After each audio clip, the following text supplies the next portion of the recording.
Hey, hey, hey. Time for another Out of This World story from rSpace. Full story. Wife had an affair with her supervisor, so I did this. I'm a 32 male, and my wife is a 28 female. I have been with my wife for 7 years. At first it was great. She was my soulmate and I was hers. We had similar interests in sports, entertainment, social issues, more on that later, holiday destinations, etc. We were happy for years. However, things started to change when my wife was becoming more distant, even slightly colder. Now, let me give you some insight. We've been together for 7 years. For 5 years, it was, as I said, happy. I felt I was her world and she was mine. We went out with friends and I see her always smiling at me when we talked to our friends. She would take care of me when I was sick, as I did with her. She would back me whenever needed. She was my rock, my best friend, my one and only. We would do many things together like hiking, camping, wildlife resorts, same interests, go to watch the football. We had a passion for each other. I never wanted her to change. When I first met her, she was beautiful. Brunette, curly hair, stunning smile, and so nice. She always implied the same with me. She made me feel special. Not once did I feel inadequate or insecure about myself. More on that later. As I said, for over 5 years it was great, but things started to change when her new supervisor started her work. I'm calling him Margus 30. Now, at first, she would come home and talk about Margus. She would say that he's funny and makes people feel good. Of course, I was slightly taken aback at first because she would usually come home and ask about my day and hers. But she immediately talked about Margus straight away. However, at the time, I brushed it off as someone who was new at her work. She sees the same faces for years. So when Margus showed up, it was refreshing. Weeks passed and my wife seems to be more distant and secretive. She would go out to work nights, which didn't bother me as she went on plenty before. However, we were meant to go out to a mutual friend's house for drinks. He's in a bad way and he has been diagnosed with a disease that is severe. My wife, as I said, is usually a rock, really empathetic and supportive. So when we found out about our friend, Daniel, 32, we didn't hesitate to go over and show our support. The night came to an end and my wife was running late from work night out. I called her a few times and got no answer. I texted her, no answer. After waiting, I decided to go to Daniel's myself. Daniel and I talked about how he's adapting and coping. During that time, I felt for Daniel. Such a nice guy to have this is cruel. Afterwards, I got home and I'm seething. My wife is still not home. No missed calls or texts. Seriously? I couldn't believe it. I was getting worried if she's been in an accident. So I called her work colleague Jane, 28. I got on with Jane and asked her if Kelly, my wife, is out with her. Jane said that she is, but Jane went home and it was just her and Margus left out. I was angry. So angry. We have known Daniel for years and she would skip meeting our friend over a guy she just met? I kept telling myself there was an explanation for this. I waited until she got home. Eventually, she arrived home and saw me in the living room looking at her. "What's wrong? Everything okay?" I looked at her in bemusement and said, "Daniel." She looked mortified. "I'm sorry, I forgot. I was out with work friends and lost track of time." She looked sincere. Her and Daniel are good friends, so maybe she did forget. I did ask her a question. "Who was out with you?" She replied, "As usual, Jane, Sophie, 30, etc." I replied, "Not Margus?" "Oh yes, he was there." I pressed on, remembering what Jane said. "Did everyone stay out until the end?" She replied, "Yes, it was a good night." The next day, I'm angry. I don't say anything to my wife, but she has never lied to me before. She has never let anyone down before. I couldn't grasp that she would bail on our sick friend for a guy she just met. The next few days, my wife was becoming more distant. She would come home later and not be affectionate towards me. I still put this down to workload maybe, but when she got home, she would be on her phone constantly. I asked her, "Who is it that you're always texting?" "Just a friend from work," she said. I asked her, "Is it Margus?" "No," she said. "But what's the problem if it is?" I never saw my wife get defensive like this, but I was going to be honest. I replied, "Because you never shut up about him. He's been working with you for under a month, and you seem to idolize him. Your face sparkles when you talk about him. So much so, you forgot about Daniel."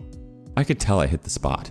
She replied, "No, I do not idolize Margus. He's nice, but just a friend. And I apologized to Daniel already." This wasn't enough. I waited until she was asleep and checked her phone. And surprise, it was full of sext messages between them. I took photos of the conversation for later. A week has passed and it's still continuing. The late nights, the lack of affection. I spoke to a friend about my concerns, and he said maybe I'm being paranoid. Try to do something new, like make her a surprise dinner. I liked that idea. So I texted my wife and asked her if she's busy after work. She replied, "No, I'm free." It seemed to be a nice text conversation, so I made her dinner. Got a nice bottle of wine and flowers. She got home and looked sad at me. She said she's really sorry, but a friend from work is organizing a surprise birthday party for a colleague, and that night is the only night they have. I shook my head in frustration and anger. She literally left right after I drove off. This was it. After months of suspicion, I needed proof. I know you must read this and say to yourselves, "Friend, can you not see the signs?" I could, but I was hoping that I'm wrong, hoping that it was a bad dream. Truth is, I was scared to find out, but I had to. I needed proof. So, I wasn't proud of it. I put a tracker in her car. I pretended to be at work late so she didn't see me when she got home. She did arrive home.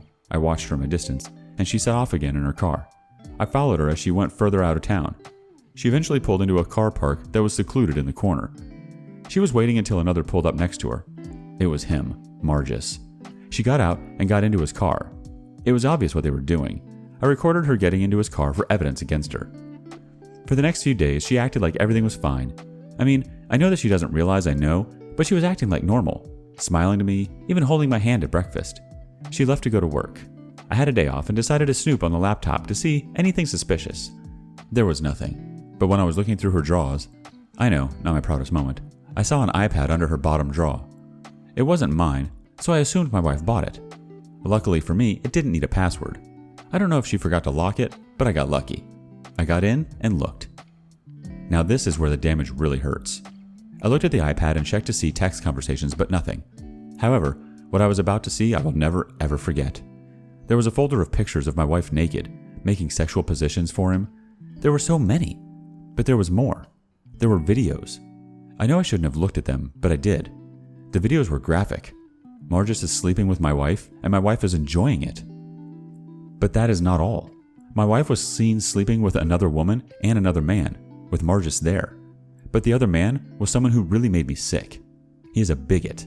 He had vile tattoos of certain groups who are vile. Like I said, a vile human being. It seemed that Margus agreed with his views, which was fitting. I couldn't believe it. My wife being with a man who held bigoted views? This was a woman who detested any form of bigotry, as did I. So why would she do this? What did she see in him? It was seeing her being fully complicit that really got to me. During our marriage, we always talked about fantasies but never acted on them. As a man, it was threesomes, etc., but my wife said she would never do it, never sleep with another woman or do anything that makes her feel uncomfortable. I accepted that without a second thought. It didn't bother me that she didn't want to do it. I loved her. So to see her doing things that she never did with me hurt really bad. I watched all the videos. I know, I'm stupid. I copied the videos and pictures to my laptop for evidence of infidelity, because that's all that matters. I want her gone. I just don't know why she did it. I don't know why she refused me the fantasy route, if you will. What made him so special? Why was she into a man that I thought she despised because of what he represented? Anyway, I spoke to Daniel about everything. He is a great man and a friend. He couldn't believe I was talking about my wife. He was disgusted with her, but noticed her change as well. I told him that I want to divorce her. He understood. He said I have enough to back me. He told me that confronting her and him is pointless because she has already made up her mind. He said that I need a fresh start and to find someone who is themselves and not a mirage of a woman I married. Like myself, Daniel hates vile racists and shook his head that my wife did this. Daniel has known my wife a lot longer than me. After speaking to Daniel, it made me feel like I was in control. For months, I felt that she was in control. I was afraid to find out the truth. I didn't confront her more sternly when I was suspicious because I was afraid of the outcome. At the time, I didn't know if I wanted to leave her or make it work. But after the videos, pictures, and texts, I damn well knew what I must do. I went to the lawyers to file for a divorce. I had enough. My wife was still acting normal, still on the phone constantly, still going out late, I assume with him. I didn't care. I had to wait 3 weeks for the papers to come through. I got them. I decided to move out. Luckily, we rented and our lease was running out in 3 months. I was prepared to pay until then. Anyway, I wanted to move out. So the day came. She went to work. I made up that I had to go in later to cover for being short-staffed. She shrugged and said, "Okay." No goodbye, hug, or kiss. Still, that hasn't happened for months, so I was used to it. She left. I packed up my essentials and put the divorce papers on the kitchen table along with my wedding ring. That was it. I stayed with my friend from university, Adam, who lived in another city. I was grateful, but more grateful that it was far from her, the city, our same social circle. I wanted nothing to do with any of it. I told my parents about what happened and they were shocked but fully understood. I obviously didn't tell them every little detail. There was no need. All I can think of at the moment is that I'm free. My wife would, I assume, agree, as it was clear that Margis is the one she wants. I hope that we get a quick divorce. I really do. Later that night, my phone was blowing up with calls and texts. It was my wife. I was surprised because I honestly thought that this was what she wanted as well. But it seems that I couldn't be more wrong. I didn't speak to my wife. I had no interest in it. I read her messages and all of them consisted of, "I'm sorry. I love you. Please can we talk?" etc., etc. This lasted for hours. I blocked her number and deleted all my social media accounts. I spoke to my lawyer about my wife signing the divorce, but she hasn't signed. She did contact me through email. I wanted to have some way of communication because I still want the divorce. She sent me an email again saying sorry a number of times and that we needed to talk. I replied no, all I want is the divorce. She replied that she doesn't want one. I'm the man she only loves, and Margis meant nothing. It's funny because I never mentioned to her why I left, but she obviously knows why. Her guilty conscience and seeing her plead for forgiveness was actually satisfying. I spoke to Adam, and he said I could stay as long as I wanted. I am thankful for him. But he did say that I would have to meet her eventually. He said that I left without having answers, and no matter how hard you try, eventually you will need to hear them. Inside, I was disagreeing with Adam. Why should I talk to her? Why? She gave little regard to my feelings for months. She didn't care about me. She cares about her sick friend Daniel, but she didn't care. So why would I talk to her? I know that deep down I'm being stubborn, but also angry that my wife is trying to reconcile. I honestly thought she would have signed and moved on with him. This has me mixed up. And even more mixed up now is that my wife wants to meet. I have a therapist who is excellent. I talked about the affair, the pictures, the videos, all of it. I mentioned that my wife wants to meet up before she signs. My therapist was blunt. She said that when I left without telling her why, deep down you wanted her to plead and her to worry. You kept telling yourself she wouldn't care, but deep down you want her to care. You want her to feel pain, like she did to you. However, meeting her would take some of your control. She was right. She added, if you decide to meet in person, you must ask the difficult questions even if you don't like the answer. Because you do have questions and you are not moving on at all. You are running away because you are scared and the last 7 years were a lie. Like I said, blunt. That was 2 days ago. My wife really wants to meet and is inclined that she won't sign without meeting first. I speak to my parents and close friends about it. My dad said that you could force the issue of her signing, but that could take months. But if she's willing, no guarantee, to sign after you talk, then it's worth it. Adam agreed. I decided to meet my wife, although to say I'm nervous is an understatement. How should I approach this? What should I ask her? Should I be open or guarded? Any help and advice would be appreciated. Ask for some advice, you know you're going to get it. Thrilla the Gorilla says, well, I'm a big fan of face-to-face confrontations. With that in mind, tell her flat out that a condition of meeting her is signing the papers. If she says no, then don't meet, and ghost her, and take the long road to divorce without having to see her ever again. If she says yes, then meet her, but allow her the floor to speak. Keep your questions, statements to a minimum, and control your emotions to the point where you display zero emotion, good or bad. If you become emotional, excuse yourself and go collect yourself and get back on mission. Your main mission is to get the papers signed. Remember, you have all the answers you need already. The meeting is for her, not you. She wants forgiveness, abdication, and to walk away with less shame and guilt. She's looking to get out of being held accountable. Yes, that knowledge to trade for her signature. Now, there's still a chance she won't sign. If she seems reluctant to sign, offer to work on the relationship after the divorce. Make her believe she's still got a chance with you. Yes, it's a lie, but F her, you want that signature, so lie to get it if need be. After you have her signature, make sure you expose the affair at her workplace. Call HR directly. Listen, bro, she's no longer an ally, wife, friend, or soulmate. She's an adversary in a legal matter. Nothing more, nothing less. Update. I'm sorry that my update has taken longer than I liked, as I was going to post the next day. Unfortunately, circumstances got in the way. But before I do, I want to thank everyone who posted their feedback. I read every single one, and I took everyone's advice on board. I was overwhelmed, to be honest. I really appreciate it. I also would like to point out some things regarding my previous post. The story has been set from just over a year ago. The last post is a catch-up to present time. Sorry, I should have claimed. So now this update leads up to the present day. As the story is now complete, but I'll section each story with an update heading. Update. I don't know where to start. A lot has happened since I posted. First, I moved back to where I lived. Living with Adam was great, but I needed to go back eventually. My soon-to-be ex is still in our house, so I rented a flat just outside of town. I told my wife that I'm coming back, and she was happy. However, I told her under no certain terms that I would be living with her. She understood, although she tried the generic, "We can sleep in separate rooms" line. No, I do not want that. I also stated that I will not tell her where I live, obviously, even though she tried to find out. She still wants to meet me, as do I. We arranged a time and place. The place was a neutral venue, so to speak. It was near the beach where there are people, but not too many in case a scene is happening, which I obviously don't want. I want to meet outside with just me and her. I know some of you in the comments said to take a friend, but I felt that it wasn't needed. But still, I appreciate the advice. I do, however, agree that I will definitely be recording the conversation, which I did. Before the meet, I emailed my soon-to-be ex and laid down some ground rules, and if she didn't abide by them, there would be no chance of reconciliation. The rules were simple. 1. Answer every question that I have honestly. 2. No deflection answers like, "It just happened," or "I'm not sure," etc. I want detailed answers. 2. If she storms off without answering every question, it's over. No reconciliation. 3. Answer even if you think the answer will hurt me. 4. Don't be late. If you are, no reconciliation. So we made the place and time. Now it's about waiting. I leave to go home to my flat.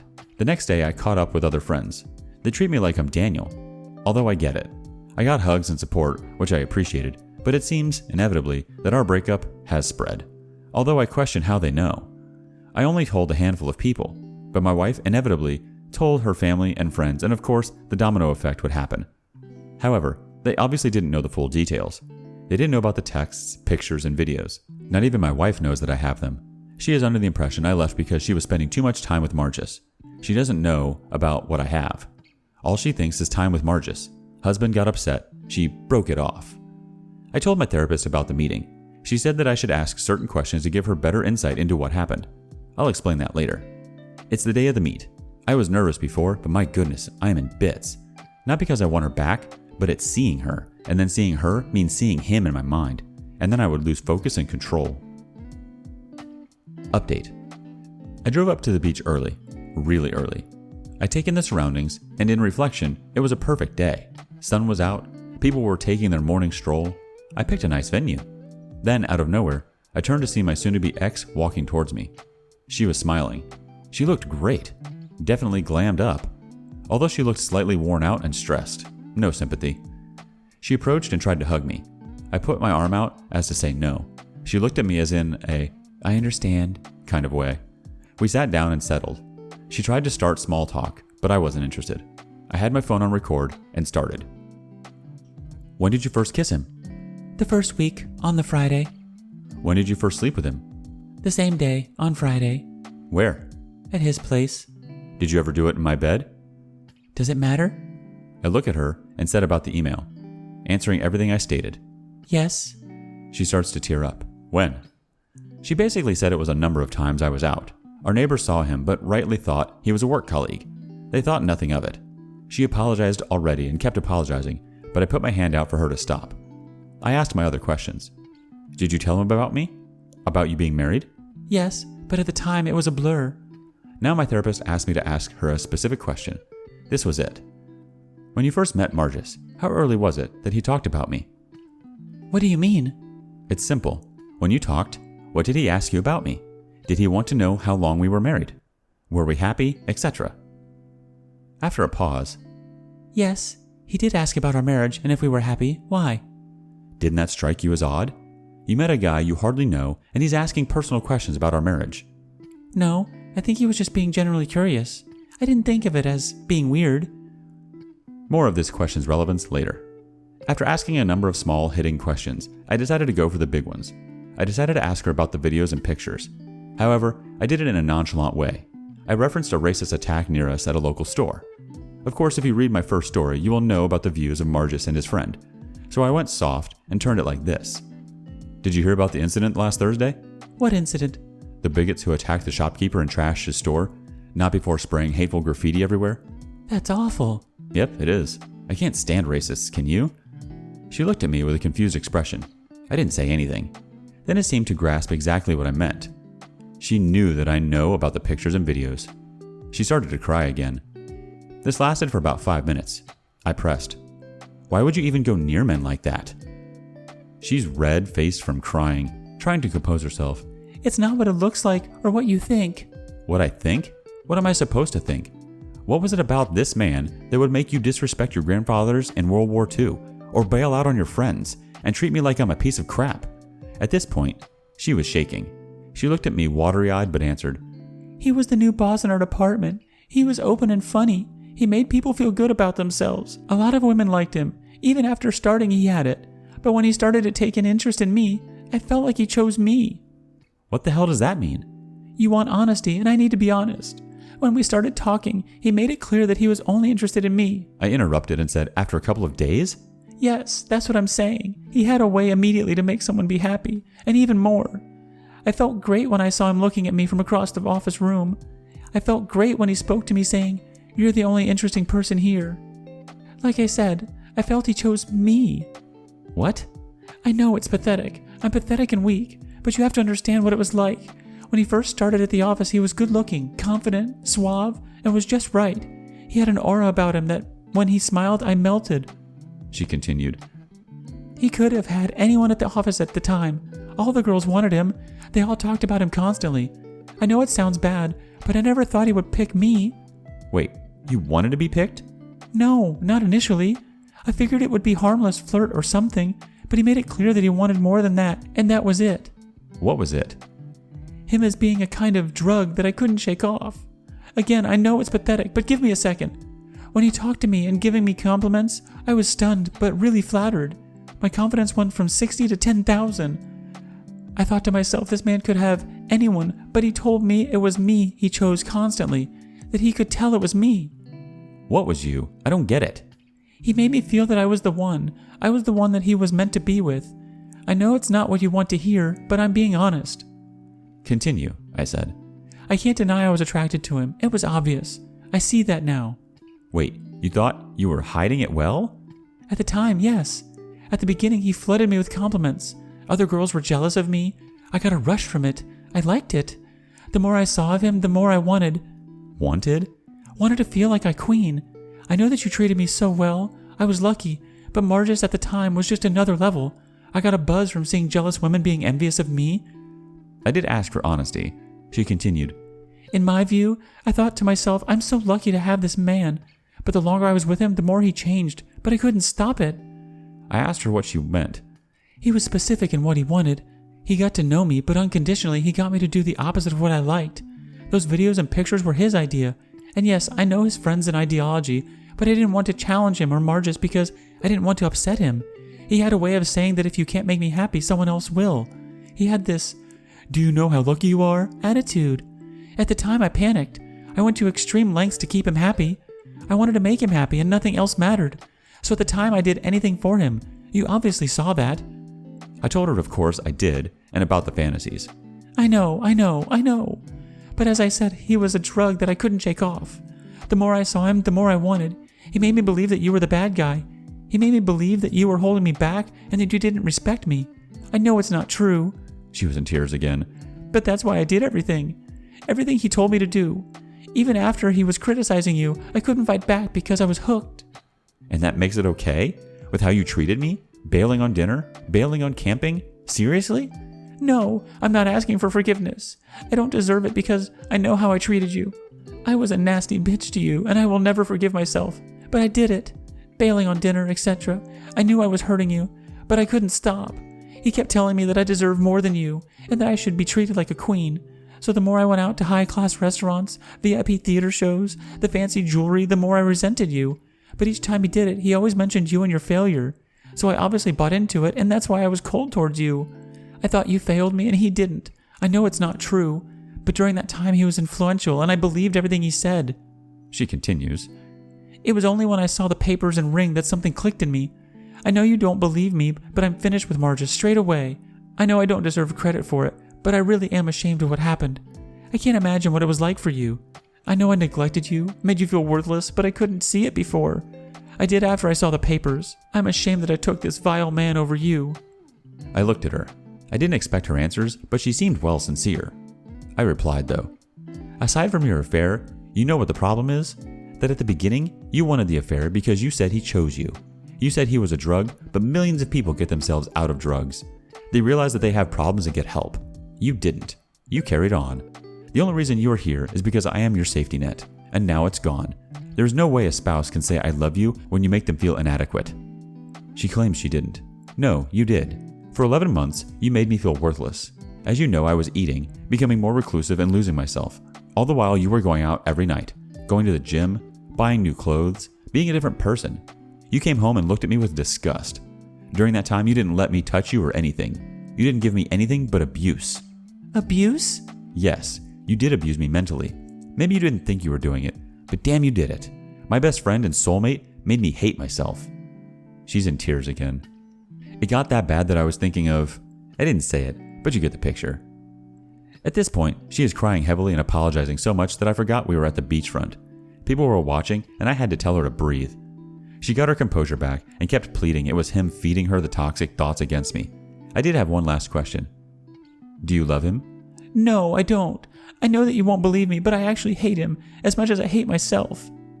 After a few hours of talking, she left, saying everything was true. I was the love of her life, etc. I sat by the beach thinking about the possibility of her being groomed, conditioned, etc. I mean, it makes sense. After she met him, she changed, like totally changed. There was a reason why my therapist wanted to ask that question. Although she can't diagnose Margus, but she thinks he has sociopathic tendencies, hence why he asked about our marriage. She said, It's clear that he had an agenda asking about your marriage to your wife so early. The signs are there. He did choose your wife. He knew that you were happily married and solid, so he had his challenge. The challenge was simply to break up and ruin lives as sociopathic people do. Margus would never have been with a single girl because there was no challenge, but with your wife, it wasn't just her he was controlling, but you as well, her friends and family. He turned her into everything your wife is against and makes sure she did. He turned you through your wife into a depressed loner. She continued, That's why you never confronted her after the texts and videos. You didn't have the evidence at all. That's what he and your wife did. He pulled the strings, but your wife willingly played along. Sociopaths like to manipulate and control the narrative.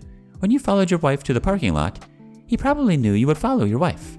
If you confronted them there, most likely your wife would take his side there and then. Thus, he would have won. People who have sociopathic tendencies have no empathy. They are driven by seeing others suffer by their hand. Is there some truth to that? My wife a victim of a sociopath? It fits, but a part of me doesn't care. Well, part of me cares fully at times. Who was this guy, I kept telling myself. I never saw one man come in with such authority and ruin people's lives. But deep down, he was the package.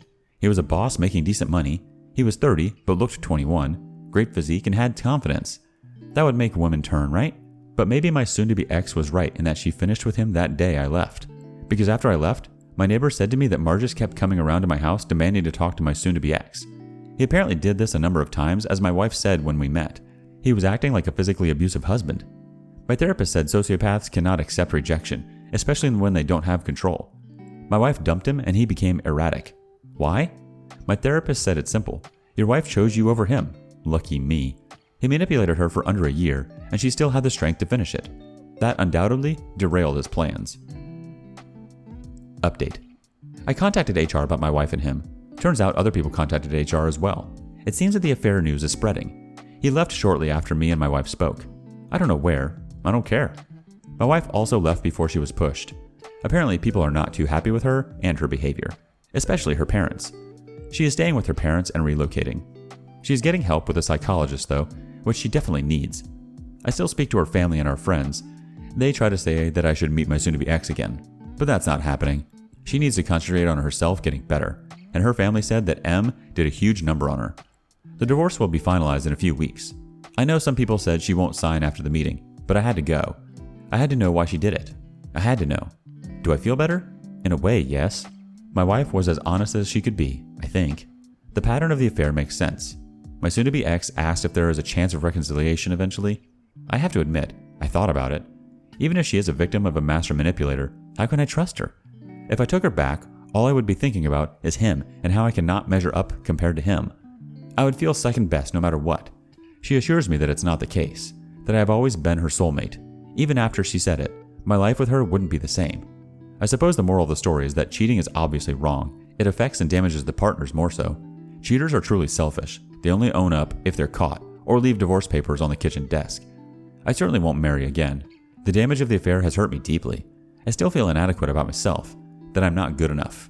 Although I have been going to the gym again, hiking and camping with friends. I've been trying to stay active, trying to move on, but I have to do this hate. Hate my soon-to-be ex for easily falling for him, and him choosing my wife. Why did it have to be her, I kept telling myself. But these questions I ask myself are pointless because it's done now. The damage has been done, and it still hurts. I still have my job, and moving to the outskirts of the town is good. I'm not one of those people who move thousands of miles away, although I get it. But my work and social circle have been good to me, and I don't want to lose it. If I relocated completely, then I feel they won, and I refuse to be a victim. My therapist said that it will take time. Time to heal. Just be patient. Well, that's it. There isn't much to update, so this will probably be my last post. I want to thank everyone who posted on the last blog. All your comments I took on board and fully appreciate it. Time for some closing comments. Salvador M1 starts us off. You, sir? You are the ultimate alpha. The way you handled the situation was just flawless. Also, what an amazing therapist you have. Keep her, and keep on healing. I'm sure you will. Cranach closes us out. While I believe that her manipulation and conditioning played a role in what she did, it still doesn't change that she made a decision to cheat on you all the way on the first Friday with him. At that time, she wasn't manipulated or conditioned. Those things take time. Even more if she has been a loving and caring wife before. No, she wanted this to happen and made a decision not to break up with you, but to cheat on you. Early on, she made the decision that this guy is more important to her than you are, which finally set her up to get conditioned by him. That he was even able to condition her was only based on her own decision, because she wanted him. The humiliation and abuse you experienced afterward from her might have come from her being manipulated, but the first decision to cheat on you only happened because she made a conscious decision to do so. I applaud you for being able to meet with her and to even listen to all she said. I don't think that many could have done that. Stick to your decision, divorce from her, and after that, never see her again. If there was ever a case where the damage done was just too much to be repaired, then it is here. Take your time, focus on your healing, and be proud of yourself for getting yourself out of that abuse. That is what I want you to take away from this all for yourself. In a time of great hurt, when the person you cherish the most betrayed you on such a deep level, you stood up for yourself and did what you had to do to get out of there. And in your case, you even did it with your dignity intact. You are worth so much more than to be treated this way.